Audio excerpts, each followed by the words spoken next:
नमस्कार मित्रांनो, जीवन प्रकाश चॅनलमध्ये आपले स्वागत आहे. तर मित्रांनो, आपण पाहणार आहोत येणाऱ्या काळामध्ये येणारा ग्रहांचा योग.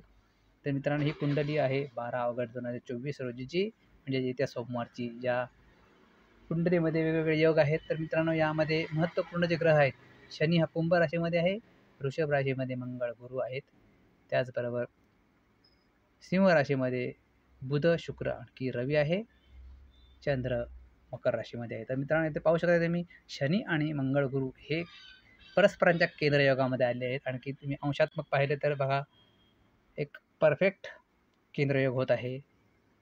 शनी 23 अंशावर आहे, गुरु 23 अंशावर आहे, आणखी मंगळ 25 अंशावर आहे.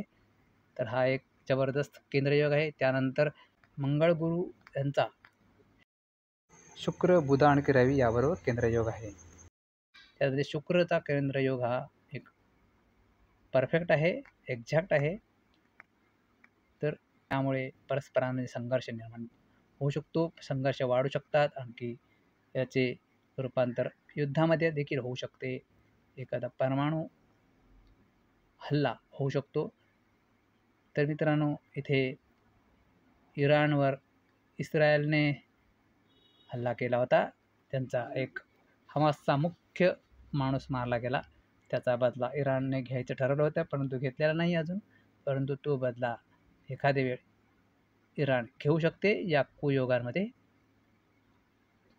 त्याचबरोबर मित्रांनो, मंगळ की शनी, मंगळ गुरु हे शनीचे शत्रुग्रह आहेत आणि त्यांच्यामध्ये केंद्रयोग आहे, त्यामुळे हा कुयोग आहे.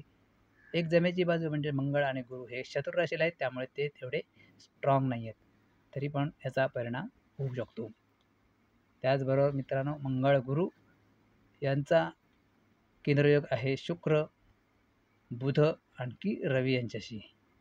तर मित्रांनो, बुध आणखी शुक्र हा व्यापाऱ्यांचे ग्रह आहेत, त्यामुळे या ग्रहांच्या कुयोगामुळे व्यापारामध्ये अडचणी येऊ शकतात, आणखी उलाढाली कमी होतील, उलाढालीमध्ये नुकसान होऊ शकते.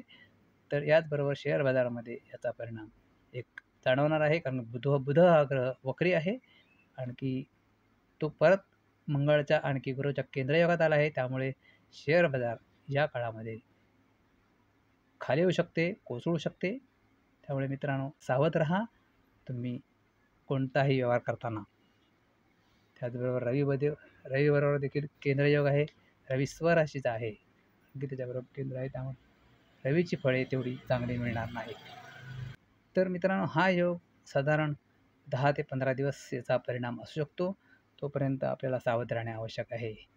हे युद्ध आखातामध्ये जास्त करून पेटण्याची शक्यता आहे, परंतु त्याचा पूर्ण जगावर परिणाम होईल, कारण आखातामधून तेलाची आयात होते, त्यामुळे तेलाचे भाव भडकू शकतात. तर ही माहिती होती मित्रांनो, येणाऱ्या काळामध्ये येणाऱ्या कुयोगांची आणि त्याचा होणाऱ्या परिणामांची. आपला व्हिडिओ आवडला असेल तर नक्कीच लाईक करा, शेअर करा, आणखी जीवन प्रकाश चॅनलला सबस्क्राईब जरूर करा. धन्यवाद.